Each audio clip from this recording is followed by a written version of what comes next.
수일 후에 예수께서 다시 가버나움에 들어가시니 집에 계시다는 소문이 들린지라 많은 사람이 모여서 문 앞까지도 들어설 자리가 없게 되었는데 예수께서 그들에게 도를 말씀하시더니 사람들이 한 중풍병자를 4사람에게 메워 가지고 예수께로 올세 무리들 때문에 예수께 데려갈 수 없었으므로 그 계신 곳에 지붕을 뜯어 구멍을 내고 중풍병자가 누운 상을 달아내리니 예수께서 그들의 믿음을 보시고 중풍병자에게 이르시되 작은 자야 내 죄사함을 받았느니라 하시니 어떤 서기관들이 거기 앉아서 마음에 생각하기를 이 사람이 어찌 이렇게 말하는가 신성모독이로다 오직 하나님 한 분 외에는 누가 능히 죄를 사하겠느냐 그들이 속으로 이렇게 생각하는 줄을 예수께서 곧 중심에 아시고 이르시되 어찌하여 이것을 마음에 생각하느냐 중풍병자에게 내 죄사함을 받았느니라 하는 말과 일어나 내 상을 가지고 걸어가라 하는 말 중에서 어느 것이 쉽겠느냐 그러나 인자가 땅에서 죄를 사하는 권세가 있는 줄을 너희로 알게 하려 하노라 하시고 중풍병자에게 말씀하시되 내가 내게 이르노니 일어나 내 상을 가지고 집으로 가라 하시니 그가 일어나 곧 상을 가지고 모든 사람 앞에서 나아가거늘 그들이 다 놀라 하나님께 영광을 돌리며 이르되 우리가 이런 일을 도무지 보지 못하였다 하더라. 할렐루야. 반갑습니다. 반가.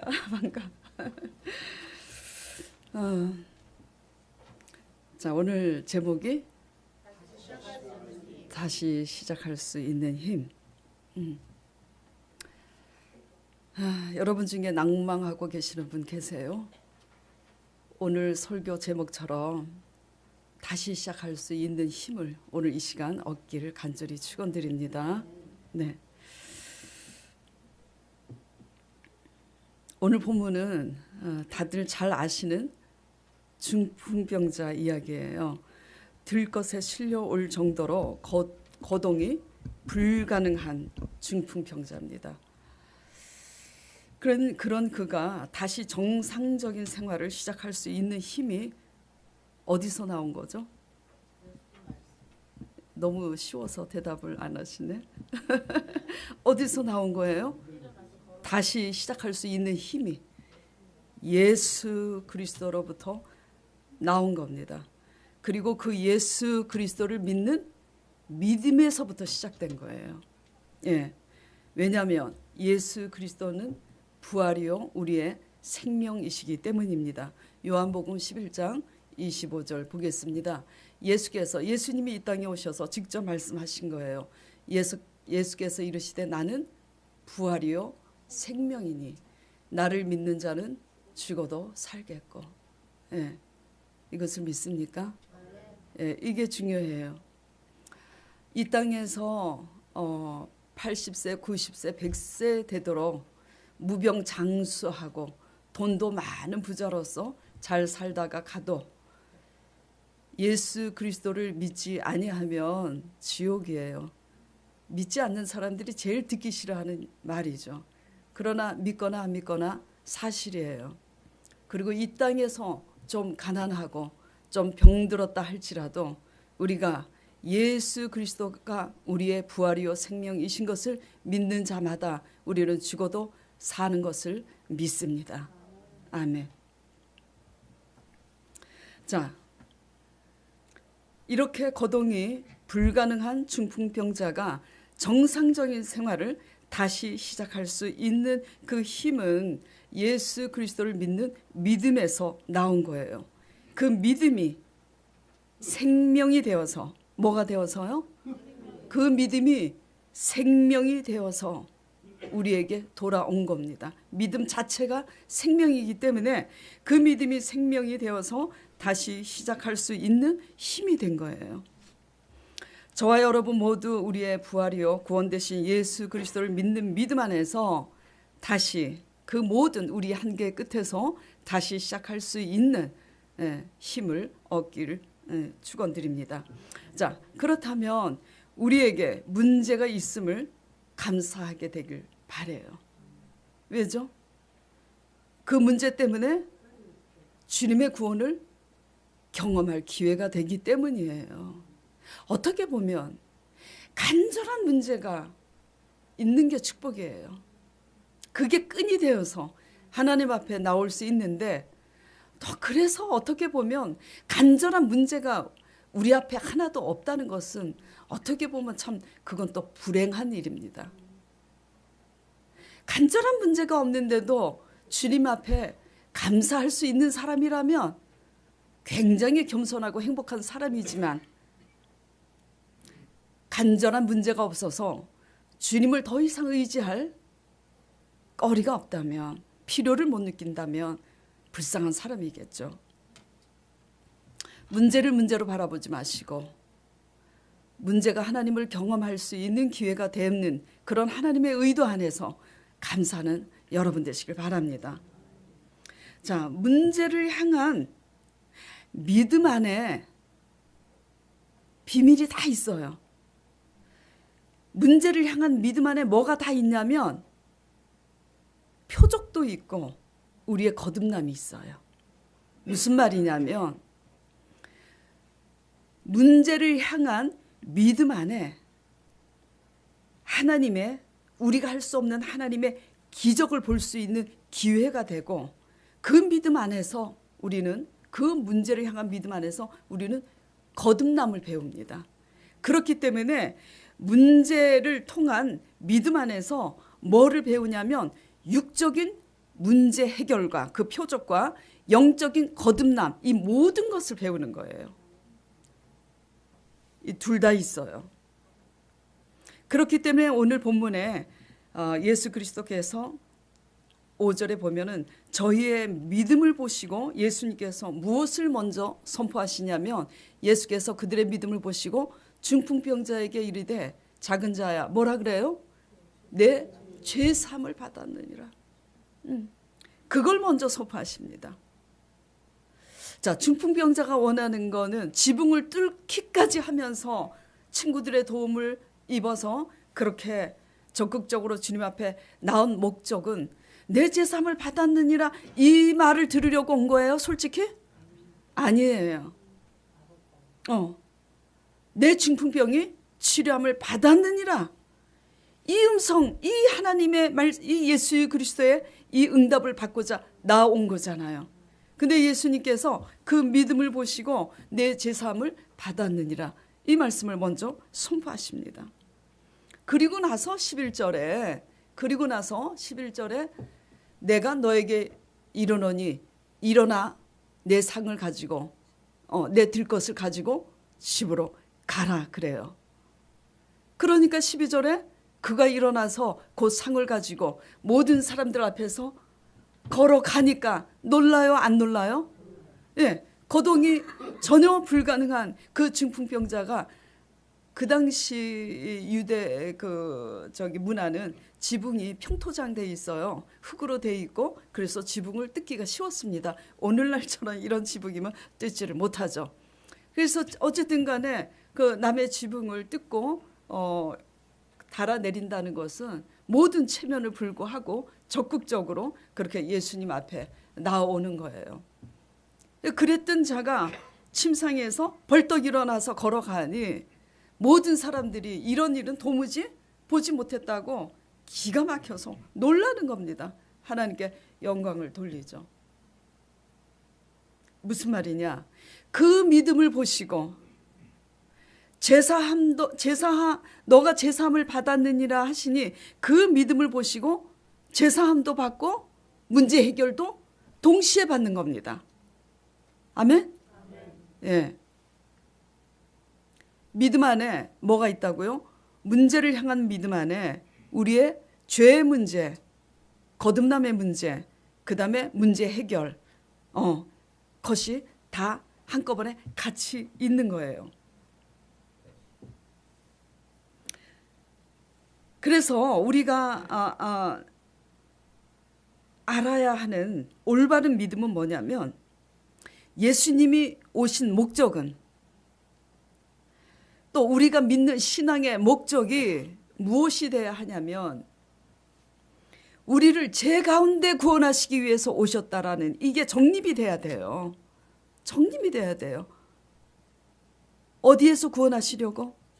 죄 가운데서, 우리를 죄 가운데서 구원하시려고 예수님께서 오셨다는 사실을 알아야 합니다. 이 사실을 나타내시려고 지금 눈에 보이는 병자 치유 표적으로 증거하고 있는 거예요. 네. 제사함 받은 자가, 자, 귀를 기울여 보세요. 제사함 받은 자가 구원받아서 정말 부활돼서 영원한 영생에 들어갈 줄 봤어? 어떻게 믿냐고. 우리는 다 보길 원하잖아요. 보고 믿길 원하잖아요. 그거를 믿게 하시려고 도저히 사람으로서는 불가능한 중풍병자, 나병 환자, 문둥병자, 선천성 안진뱅이, 소경을 치유하심으로 표적을 나타내시는 거예요. 아멘. 무엇을 믿게 하시려고? 우리를 죄 가운데서 구원해서 그것을 믿음으로 말미암아 죄 사함을 받고 거듭난 백성들이 영원히 부활하여서 영원히 영생 가운데 들어간다는 이 구원의 메시지를 믿게 하시려고 표적을 나타내시는데 우리는 자꾸 뭐에만 주목해요? 표적에만. 그래, 표적에만. 순서가 지금 잘못된 거예요. 순서만 잘못된 게 아니라 아예 죄의 문제에 대해서는 관심조차 필요조차 느끼지 못합니다. 영원 구원이 시급한 거예요. 그런데 우리는 믿음이 없으니까 뭐가 시급하냐면 문제 해결이 시급한 거죠. 예.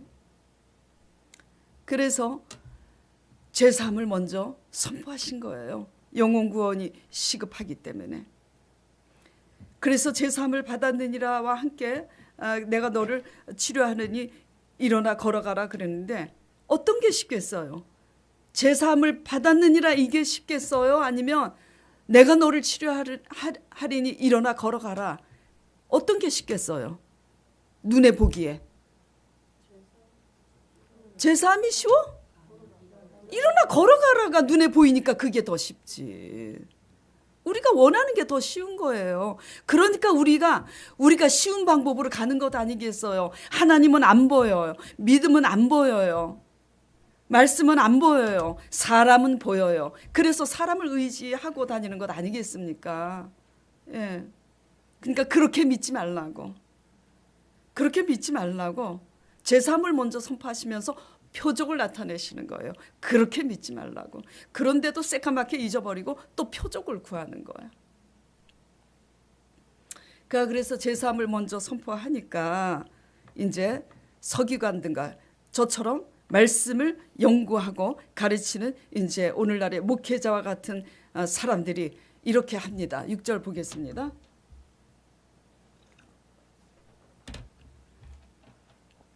예수께서 내 제사함을 받았느니라 하시니 어떤 서기관들이 거기 앉아서 마음의 생각을 합니다.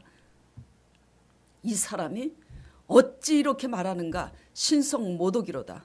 오직 하나님 한 분 외에는 누가 능히 죄를 사겠느냐. 날마다 말씀을 묵상하는데 구약에 예언하신 예수 그리스도가 지금 그 서기관 눈앞에 있어요. 근데 믿음이 없으니 알택이 없습니다.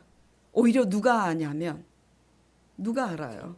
수가성 음물가의 여인. 오히려 저 여자는 부정한 여인이라고, 가늠한 여인이라고 손가락질하는 세리와 죄인들이 예수님을 먼저 알아봐요. 예. 모범생일수록 못 알아봅니다. 죄송합니다. 여기 모범생 혹시 계시면. 예. 그렇다고 꼭 뭐 탕자가 또 잘 알아보는 것도 아니더라고. 예. 자, 그들이 속으로 이렇게 생각하는 줄을 예수께서는 아세요. 전능하신 분이니까 예수께서 아시고 어찌하여 이것을 마음에 생각하느냐 하시면서 중풍병자에게 내 제사함을 받았느니라 하는 말과 일어나 상을 가지고 걸어가나 하는 말 중에 어떤 게 쉽겠느냐. 그런데도 내가 너희들 눈에 보기에 쉬운 말을 다 놔두고 제사함을 받았느니라 이해가 가지도 않고 관심도 없는 이 말을 먼저 선포한 것은 10절 같이 읽겠습니다. 그러나 인자가 땅에서 죄를 사는 권세가 있는 줄을 너희로 알게 하려 하노라. 알게 하려고 어려운 말씀을 하시는 거예요.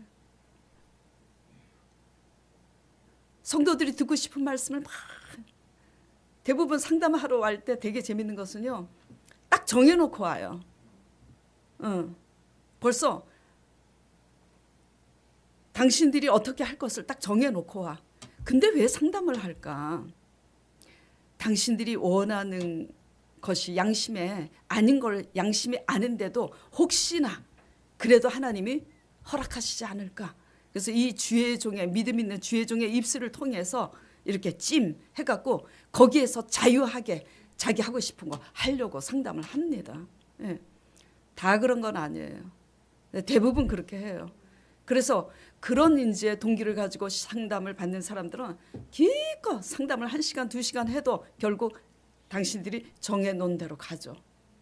그냥 지켜볼 수밖에 없어요. 그 끝에까지. 그렇게 이제 죄를 사는 권세가 있는 줄을 너희로 알게 하려 하노라 하시고 그제서야 중풍병자에게 일어나 걸어가라 치료를 하십니다. 목적이 뭐예요? 치료입니까? 목적은 우리 영혼구원이에요.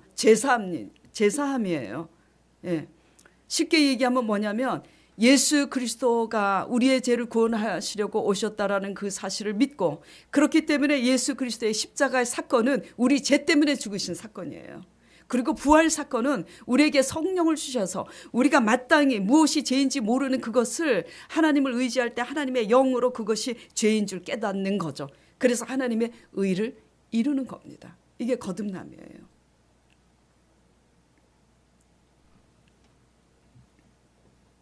믿음과 죄의 문제는 우리의 손등과 손바닥과 같아요. 손등과 손바닥을 가를 수 있어요? 예? 가를 수 있는 사람. 예? 손등하고 손바닥하고. 이거는요. 손등하고 손바닥하고는요. 절대로 가를 수가 없어요. 그래서 기억하세요. 믿음은 뭐와 같다고요? 손등과 손바닥과 같이 그런 관계예요. 떨어뜨릴 수 없는 관계예요. 이게 무슨 얘기냐? 죄 문제를 간과한 믿음. 죄 문제를 소홀히 다루는 간과한 믿음은 샤머니즘이고 우상이고 기복신앙인 거예요. 죄 문제를 간과한 잘못된 이런 믿음 때문에 세상 사람들이 믿는 사람들을 보고 환멸을 느끼는 겁니다. 예. 자, 역대하 28장 1절 4절 보겠습니다. 자, 같이 읽겠어요. 아하스가 왕위에 오를 때 나이가 20세라 예루살렘에서 16년 동안 다스렸으나 그의 조상 다윗과 같이 아니하여 여호와 보시기에 정직하게 행하지 아니하고 이스라엘 왕들이 길로 행하여 바알들의 우상을 부어 만들고 또 흰놈의 아들 골짜기에서 분향하고 여호와께서 이스라엘 자손 앞에서 쫓아내신 이방 사람들이 가증한 일을 본받아 그의 자녀들을 불사르고 또 산당과 작은 산 위와 모든 푸른 나무 아래에서 제사를 드리며 분향하더라. 여기에서 가장 쇼킹하게 와닿는 게 뭐죠? 그의 자녀들을 불사르고. 어떻게 이럴 수가 있을까?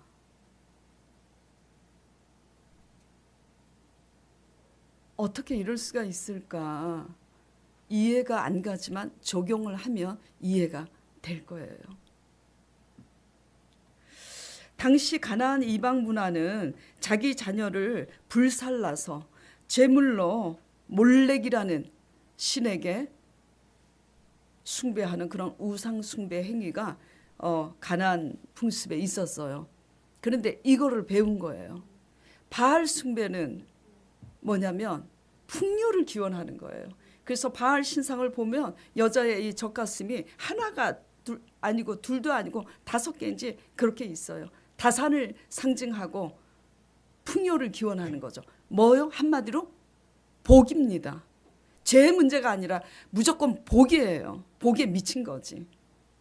그리고 이 몰렉 신은 어떤 신이냐면 텔레비 볼 때 영화를 볼 때 그런 거 가끔 봤을 거예요. 머리는 소의 머리를 하고 있는데 몸뚱아리는 사람 몸뚱아리 한 거 본 적 있으세요? 요즘도 있어요. 요즘도 그 뭐지 이거 피라밋 그 눈 하나인 거기에 이렇게 우상들을 보면은 그런 형상들이 나옵니다.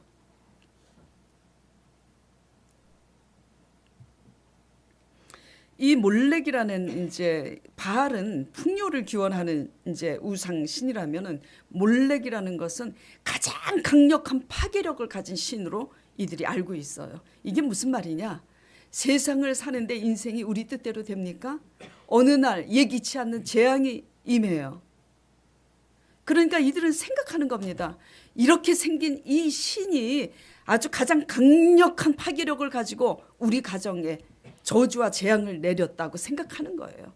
그래서 그 신을 형상화해서 그 어떤 신에게 그러면 그 가장 강력한 파괴력, 재앙을 가져다주고 저주를 가져다주는 그런 무서운 신에게 어떻게 잘 보여야지 우리 가정에 평안과 안녕이 있을까.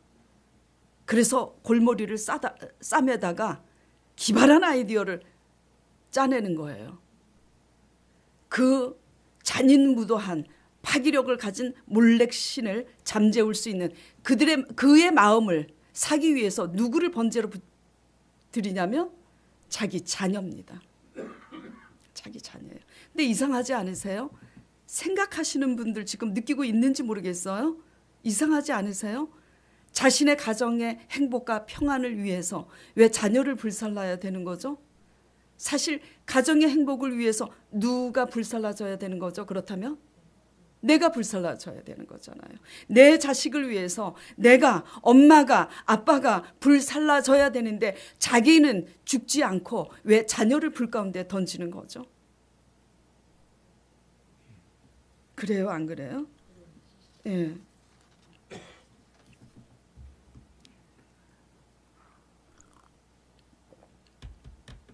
우상 숭배를 하는 완악한 기복신앙의 자세와 태도는 우리 자신을 바칠 마음은 없어요.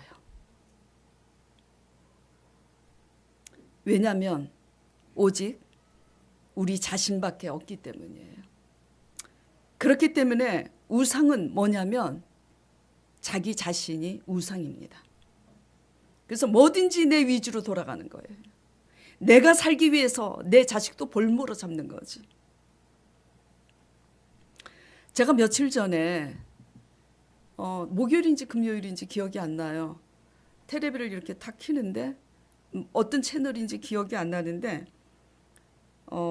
TV에 60대 좀 넘은 것 같아요. 60대 중반 정도로 보이는 남자분이 이 추운 겨울에 현재 일어나고 있는 일이에요. 집에를 들어가지 않고 날마다 그 트럭에서 자고 먹고 생활을 하는 거예요. 그래서 그분에게 왜 여기에서 이렇게 집이 없냐고, 왜 집에 들어가시지 않고 이렇게 트럭에서 주무시고 생활을 하는지 물어봤어요. 그랬더니 그분이 가장에 지금 와이프도 있고 자식들도 있대요. 집도 있대요. 그런데 어느 날 당신이 다니던 그 일도 없어지고 수입원이 없어진 거야. 수입원이 없어지다 보니까 가정의 가장으로서 책임을 못 지겠는 거야. 집에 들어가서 여기 생활비 있어 하고 못 내밀어. 그러니까 이 가장이 생각을 한 겁니다. 내가 당분간 들어가지 않고 어느 정도 돈을 벌어서 내 마누라하고 내 자녀에게 좀 돈을 딱 내밀 수 있을 때 모아가지고 가야 되겠구나. 그렇게 하고 차일피일 미루다가 보니까 그게 몇 개월, 1년, 2년 되다가 15년이 됐대요. 그러다가 건강까지 잃어버려서 다리 한쪽을 거의 못 쓰게 돼서 한쪽 다리를 이렇게 질질 끌면서 페이지를 줍는데, 페이지를 주어서 몇천 원씩 모아질 때마다 그걸 은행에 가서 저축을 하는데 통장을 보여주는데 160만 원을 모았어요. 정말 피눈물 나는 돈입니다. 그걸 누구를 위해서 모으고 있다고요? 가족에게 주려고. 그리고 자녀들이 그러니까 물어요. 그걸 촬영하는 사람이 묻습니다. 가족들이 찾지 않습니까? 자녀들이 아버지 제발 들어오시라고. 그래도 자기는 들어갈 수가 없다는 거예요. 왜? 다리까지 망가져갖고 돈도 못 벌고 수입원이 없는데 다리까지 망가졌는데 들어가 봐야 짐이 되니까. 제가 왜 이 얘기를 하고 있냐면 하나님을 모르는 세상 사람도 자식에게 짐이 될까 봐 희생을 한다는 거죠. 이렇게. 근데 저는 제자 사역하면서 정말 많이 봤어요. 믿노라 하면서 막 교회 권사님, 오늘 권사님이 이제 결혼식장 가셔서 다행이신데 교회 권사라고 해요. 그 권사님 얘기가 아니에요. 권사라는 직분을 얘기하니까 지금 말씀드리는 거예요. 권사가 돼가지고 집사가 돼가지고 믿음이 없어요. 믿음이 없으니 불신앙이 가득해. 그러니까 하나님으로 인해서 하나님을 의지함으로 하나님이 채워주시는 이것을 가족들에게 나타내지 못하고 그냥 자식들이 그냥 피땀 흘려서 번 돈 받아가지고 쓰는데 자식들이 번 돈은요 부모들이 못 씁니다. 못 써요. 저요 우리 아이가 말썽 부려서 중학교 때부터 말썽 부려서 나간 돈은 다 적어놨어. 그래서 우리 아이한테 보여줬어요. 갚아라. 말썽 부리는 돈이기 때문에 갚아라. 갚았어요. 그리고 우리 아들이 용돈으로 준 돈 정말이에요. 하나도 안 쓰고. 물론 제가 형편이 있으니까 안 쓸 수 있었겠죠. 그러나 이제 중요한 것은 우리의 마음 자세입니다. 자녀가 주는 돈은요. 쓸 수 없어야지 돼요. 예. 너무 가난하면 쓸 수밖에 없지만 근데요. 마구마구 쓰는 거 봤어요. 그 자녀들이 없는데 피땀 흘려서 돈 걷어서 100만 원, 200만 원을 줬는데 하루아침에 가서 옷을 2벌, 3벌 막 그렇게 해서 돈 100만 원 쓰는 그런 권사님, 집사님 수두룩하게 봤습니다. 이게 뭐예요? 몰래게 신앙 아니에요. 그리고 자식을 볼모로 내가 편안하게 살려고 하나님을 의지하지 않고 계속 자식들에게 부당한 부담을 줘서 자식 덕 보고 살라고. 오히려 그 텔레비에 나온 하나님 믿지 않고 집에 안 들어가는 그 아저씨가 훨씬 사람 같은 사람이에요. 부모다운 부모죠. 예.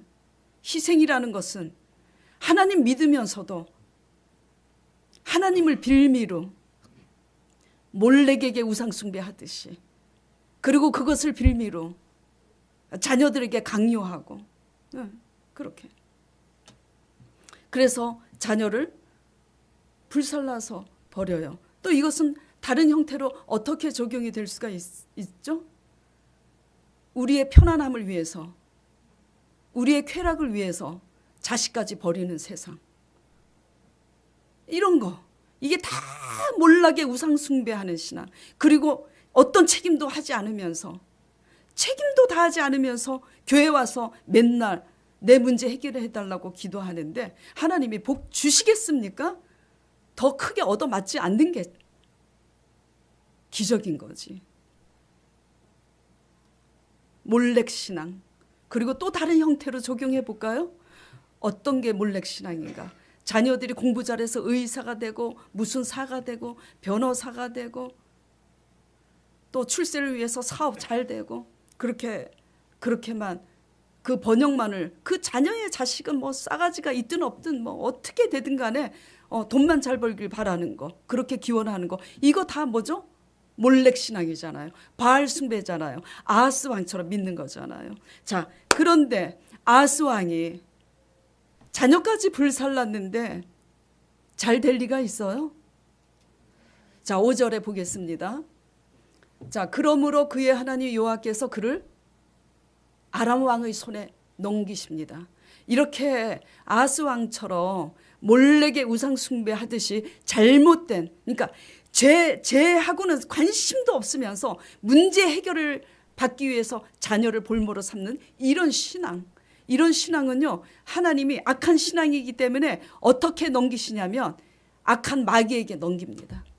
악한 마귀가 주장하는 악한 환경, 악한 사람에게 넘기셔요. 그래서 아람 아람이 쳐들어옵니다. 그래서 아람 왕의 손에 넘기심에 그들이 쳐서 심히 많은 무리를 사로잡아 다메섹으로 갔으며, 그리고 북이스라엘 왕의 손에 넘기심에 그가 쳐서 크게 살육하였으니, 다 뺏기는 겁니다. 어떻게 믿었기 때문에요? 어떻게 믿었기 때문이에요? 전부 다 자기 중심으로 자녀를 볼모 삼아서 그런 믿는 신앙, 그런 신앙 때문에 부모도 죽고 자식도 같이 끌고 죽는 거야. 그렇게 부모가 믿으니까 자식도 허구한 날 별 볼 일이 없는 거야. 맨날. 예. 자, 그래서 자식을 볼모로 그렇게 삼고 희생이라는 것은 전혀 모르는 그런 잘못된 이런 신앙. 그래서 하나님께서 이렇게 붙여서 다 빼앗아 가시는데, 이렇게 되니까 이제 아하스 왕이 어떻게 하냐면 아수르를 의지합니다. 아수르를 의지해요. 자, 역대하 28장 16절 보겠습니다. 자, 그때 아하스 왕이 누구에게 도움을 요청합니까? 아수르예요. 지금 어떻게 해야 돼요? 회개해야 되는 거예요. 회개해야 되는데 다른 방법을 이제 강구하는 겁니다. 아수르 왕에게 도움을 요청해요. 그러니까 근데 참 희한한 일이 생깁니다. 20절 21절에 아수르 왕이 그에게 이르렀으나 돕지 아니하고 도리어 그를 공격하였더라. 먹을 거 다 먹고 지금 마음이 변심한 거야. 21절에 아하스가 요아의 전과 왕궁과 방백들이 집에서 재물을 가져다가 아수르 왕에게 주었으나 그에게 유익이 없었더라. 재물까지 볼모로 삼아서 자식들 덕보고 의지하고 살려다가 이제는 뭐죠? 그게 또 시원치 않으니까 세상 사람 의지하는 겁니다. 그래갖고 세상 사람 의지해서 이 방법 저 방법 살궁리 그렇게 해. 그런데 하나님께서 앞서가셔서 그가 의지하는 아수르로 인해서 오히려 수치를 당하게 하십니다. 자, 이사야 30장 1절 3절을 제가 읽어드리겠습니다. 여호와께서 가라사대 화 있을진저 패역한 자식들이요 그들이 계교를 베푸나 나로 말미암아 하지 아니하며 맹약을 맺으나 나의 신으로 말미암아 하지 아니하였음이로다. 그들이 바로의 세력 안에서 스스로 강하게 하려 하며 애굽의 그늘에 피하려 하여 애굽으로 내려갔으되 나의 입에 묻지 아니하였으니. 이게 중요해요. 먼저 하나님께 묻고 하나님께 의지하고 기도했어야 되는데 이게 하기 싫으니까 그냥 눈에 보이는 세상 사람 찾아다니는 겁니다. 나의 입에 묻지 아니하였으니 죄에 죄를 더하도다. 그러므로 바로의 세력이 너희의 수치가 되며 애굽의 그늘의 피함이 너희의 수욕이 될 것이라고. 이렇게 믿는 이상 세상 사람들의 꼬리가 되지 절대로 머리가 될 수 없습니다. 예, 하나님 의지하시기 바랍니다. 예. 하나님과 1대1의 관계에서 믿음과 순종의 사람이 되지 못하는 경우는 자식이든지 부모든지 또 안 믿는 사람이든지 꼭 자기 자신의 안녕을 지켜줄 사람만 찾아다녀요. 이게 불신앙의 특징입니다. 하나님이 다 보고 계세요. 지금 역대하 열왕기하에 열왕들이 어떻게 행동하고 하나님을 어떻게 믿었는지 기록이 돼 있어요? 안 돼 있어요? 돼 있어요. 지금 우리가 어떻게 믿고 다니는지 교회 마당발을 딱 찍고 교회 밖에 나가서는 어떻게 믿고 있는지 돌아서서는 내 자식 의지하고 돌아서서는 세상 사람 의지하고 세상 사람을 통해서 그냥 내 안위를 지키려고 그냥 별짓을 다 하고 돌아다니는지 아버지께서 지금 다 적어두고 계시는 겁니다. 그러나 시간이 지나면 열왕들이 의지한 그런 나라로 인하여 오히려 하나님이 수치와 수욕을 당하게 하시는 것처럼 하나님께서는 그렇게 먼저 앞서가셔서 우리가 의지한 사랑과 환경으로 수치를 당케 하시는 하나님이십니다. 90%가 이렇게 믿잖아요. 자녀를 불살라 태우기까지는 믿지 않는다.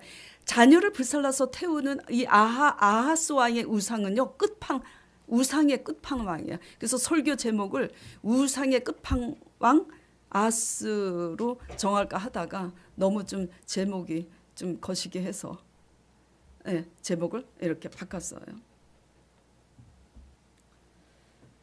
90%가 소수가 몰렉신앙에게 자녀를 바치는 것처럼 그렇게 아주 우상의 끝판이에요. 그거는 타락할 대로 타락한 우상이죠. 그렇게 이제 믿고 대부분 90%가 뭐가 뭔지 몰라서 믿음이 없으니까 사람을 의지하죠. 우리의 구원 되신 하나님을 믿고 의지함으로 그에게 묻고 하나님의 인도하심을 받는 저와 여러분 되시기를 축원드립니다. 네. 아하스 왕이 하나님을 믿음으로 의지했었다면 무슨 일이 일어났을까? 뒤집어서 능히 이길 수 없는 아수르도 하나님이 이기게 하셨겠죠. 그렇죠? 아멘? 예. 그리고 아하스 왕이 하나님을 믿음으로 의지했다면 자녀를 볼모로 잡을 필요도 없었어요. 자녀까지 잘 먹고 잘 살 수 있었어. 예. 능히 평안히 형통하게 살아갈 수 있었음을 알게 되었을 거예요. 그런데 이 믿음이 쉽지가 않은 것은 우리 안에 지나친 염려와 두려움의 불신앙 때문이잖아요. 우리 안에 지나친 욕심 때문이잖아요. 그렇죠? 아무리 얘기해도 우리 힘으로 이거를 내려놓지 못하잖아요. 알긴 아는데, 머리로 알긴 아는데. 그럼 어떻게 해야 되나? 이게 안 되는 사람이 기도할까요? 기도 안 합니다. 어떻게 해야 되냐 이거지. 이게 안 되는 사람들은요, 기도도 안 합니다. 자, 그럼 이걸 어떻게 해야 되느냐? 이게요, 오늘 왜 중풍병자 말씀을 제가 했냐면 이게 영적인 중풍병자입니다. 어떤 것도 거동할 수 없어요. 염려와 두려움에 사로잡혀서, 그 다음에 내가 할 수 있다는 자신감에 사로잡혀서 영적으로는 아주 중풍병자예요. 하나님의 관계에서.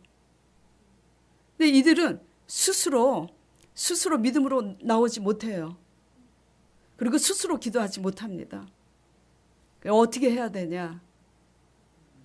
중풍병자를 누가 데리고 와요? 친구들이 데리고 옵니다. 친구들인지 지인인지 모르겠지만 하여튼 그 네 사람들이 데리고 와요. 오늘 이번 주가 역대하 28장에서 30장까지인데 이 왕 아하스가 아버지예요. 아버지는 극에 달할 정도로 악한 왕이었는데 그 아들 히스기야는 하나님 앞에 의로운 왕이었어요.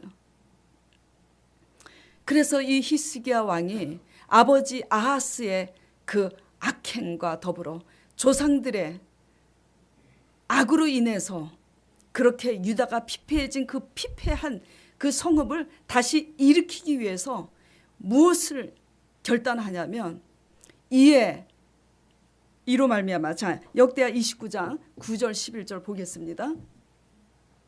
자, 이로 말미암아 우리의 조상들이 칼에 엎드러지며 우리의 자녀와 아내들이 사로잡혔느니라. 지금 히스기야 왕이 얘기하는 거예요.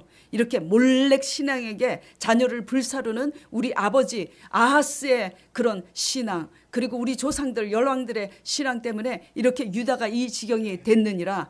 그러나 이제 10절에 이스라엘의 하나님 여호와와 더불어 뭘 세워서? 언약을 세워서 그 맹렬한 하나님의 진노를 우리에게서 떠나게 할 마음이 누구에게 있나니? 내게 있다라는 거예요. 히스기야에게 있다고. 그러니 내 아들들아 이제는 게으르지 말라. 여호와께서 이미 너희를 택하사 그 앞에 서서 수정들어 그를 섬기게 분향하게 하셨느니라.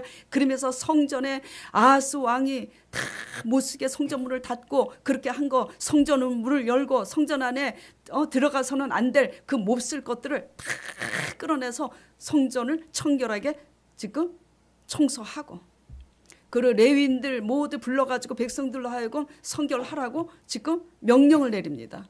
이제 일어나서 게으르지 말라고, 하나님의 관계에서 언약을 세우자고. 누가 지금 시행을 하냐면 아하스래, 히스기야 왕이.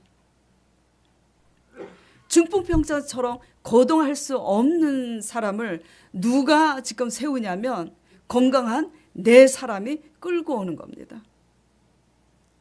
그래서 우리 교회가 살기 위해서 중풍병자와 같은 신앙에 있는 그런 영적인 중풍병자와 같은 그런 연약한 사람들을 위해서 우리는 어떻게 해야 되냐면 영적으로 건강한 사람들이 영적으로 먼저 기도할 수 있는 사람들이 합심하여 예수 그리스도의 십자가의 언약 밑에 우리의 죄만 용서하신 것이 아니라 그들의 죄도 용서하신 그 십자가 보혈 밑에 나와서 그들의 죄를 대신 회개하여야 됩니다. 그래서 히스기야 왕이 이렇게 백성들에게 명을 하면서 이제 게으르지 말자. 그래갖고 성전 청소를 합니다. 그렇게 하고 속죄 제사를 드리는 거예요. 각 사람의 인원 수대로 양을 번제로 잡아서 양의 피를 단에 뿌리고 그렇게 제사를 드리는 거예요. 오늘날 이것이 의미하는 바는 누가 오늘날 우리의 죄를 속하신 속죄 제물이 되셨어요? 예수 그리스도께서 우리의 제물이 되심을 믿으시기 바랍니다. 그래서 그 보혈 밑에 믿음으로 반응하지 못하는 우리의 가족들, 그리고 교회는 나오지만 전혀 믿음으로 반응하지 못하고 세상 사람들하고 똑같은 인본주의의 사고방식으로 사는 그런 신앙인들을 위해서 히스기야가 나라를 살리기 위해서 히스기야가 제사장과 레위인들을 전부 불러 모아서 그리고 같이 더불어 기도하는 것처럼 우리는 믿음의 사람들과 더불어 모여서 기도 못하는 그런 영적으로 누워있는 그런 사람들을 위해서 우리가 간절히 회개 기도하고, 그래서 중풍병자에 걸린 그런 무기력한 그런 영적인 무기력한 사람도 일어나서 같이 일어날 수 있도록 그들을 위해서 대신 회개하고, 그래서 그들도 끌고 나와서 또 같이 회개하고 기도할 수 있도록 그렇게 합력해서 선이 될 수 있도록 애쓰는 저와 여러분 되시길 간절히 축원드립니다. 그렇게 할 때 이제 어떻게 하시느냐? 그렇게 하실 때 역대하 30장 26절 27절 예루살렘에 큰 기쁨이 있었다고 그럽니다. 이스라엘 왕 다윗의 아들 솔로몬 때로부터 이러한 기쁨이 예루살렘에 없었더라. 그때 제사장들과 레위 사람들이 일어나서 백성을 위하여 축복하였으니 그 소리가 하늘에 들리고 그 기도가 여호와의 거룩한 처소 하늘에 이르렀더라. 그래서 유다가 회복이 되는 겁니다. 지금 그 믿음 앞에 중풍병자를 들것에 실려온 네 사람의 합력한 그 믿음에 의해서 그 믿음을 보시고 죄를 선포하신 예수 그리스도께서 중풍병자의 그 병을 치료하셨잖아요. 그렇죠? 예, 죄의 문제예요. 히스기야 왕이 지금 성전을 다시 문을 열고 더러운 것을 끄집어내는 그 성전이 의미하는 바는 뭐예요? 우리 마음 성전이죠. 우리 무너진 마음 성전. 예. 우리 무너진 마음 성전을 우리 자신이 일으켜야 상황도 일어나는 거예요. 예. 우리 마음이 타락할 대로 타락해서 몰렉 신앙이 된 대로 방치해서 그냥 무방비 상태로 그냥 그렇게 그냥 있는데 누가 대신 해줘요? 예. 그런데 그게 너무나 불신앙이 심하고 염려와 불신앙과 욕심이 그리고 이기심이 너무나 크니까 스스로 움직일 수 없으니까 히스기야 왕이 중보하고 중풍병자를 데려온 네 친구들이 합심하여 데려왔을 때 그 합력하는 그 믿음을 보시고 제사하시고 치료를 해주신 것처럼 우리들의 문제를 영적으로 잘못된 죄도 우리가 대신 회개할 때 히스기야의 기도 소리를 듣고 제사장들의 기도 소리를 듣고 그들의 죄를 용서해 주시고 중풍병자의 죄를 용서해 주시고 중풍병을 치료해 주셨던 것처럼 유다 백성들의 죄를 용서해 주시고 유다 성읍을 회복시켜 주신 것처럼 여러분들의 죄 아버지께서 죄 사해 주시고 여러분의 모든 문제를 아버지께서 대신 살아주시는 하나님의 영광이 은총이 이 교회에 있을 줄 믿습니다. 부디 그렇게 중풍병자와 같은 그런 또 성도들을 향해서 우리가 손가락질하거나 정죄하지 말고 중보하시기 바라고, 지금 우리 양심에 내가 몰렉 신앙과 같은 중풍병자 같은 영적인 중풍병자구나 깨달아지는 사람은 오늘을 기준으로 하나님께 그 있는 모습 그대로 그냥 가지고 다른 문제 기도하지 마시고, 제가 영적인 문둥병자입니다. 어떤 것도 믿음으로 반응하지 못하는 영적인 문둥병자입니다. 주여 저를 용서하여 주시고 살아계신 하나님을 만날 수 있도록 해달라고 찾고 구하고 회개하시는 저와 여러분 되시길 바랍니다. 아멘. 다 같이 우리 통성으로 같이 잠시 한 1, 2분 동안 기도하겠습니다. 하나님 아버지, 우리가 다시 시작할 수 있는 힘은 예수 그리스도를 믿는 믿음으로 시작됩니다. 그러나 믿음이 없는 자들은 스스로 나와서 그것을 할 수가 없습니다. 어떻게 해야 되느냐? 아버지, 건강한 자들이 거동을 할 수 없는 영적인 침체 가운데 늪에 빠진 그런 자들을 위하여 대신 회개하고 대신 중보 기도함으로써 합력하는 아름다운 그런 신앙인들이 될 수 있도록 도와주시옵시고, 중보함으로 합력함으로 아버지, 그렇게 늪에 빠진 신앙인들도 같이 더불어 나와서 같이 하나님을 찬미할 수 있도록 주님 인도하여 주시옵소서. 만군의 여호와 하나님께 나아 문제 해결을 받기 원하는 우리의 믿음을 다 뒤로 던지고 먼저 진리의 말씀 앞에서 우리의 잘못되고 치우친 비뚤어진 신앙이 무엇인지, 샤머니즘적이고 기복신앙이 무엇인지 회개함으로 예수 그리스도의 보혈 앞에 회개함으로 말미암아 믿음으로 나아가게 하여 주시옵시고, 그 믿음 앞에서 우리 문제를 또한 해결받는 신앙 되게 하여 주시옵소서. 믿음 안에서 우리가 원하는 표적과 거듭남이 이루어질 수 있도록 주님 축복하여 주시옵소서. 예수 그리스도 이름으로 기도드리옵나이다.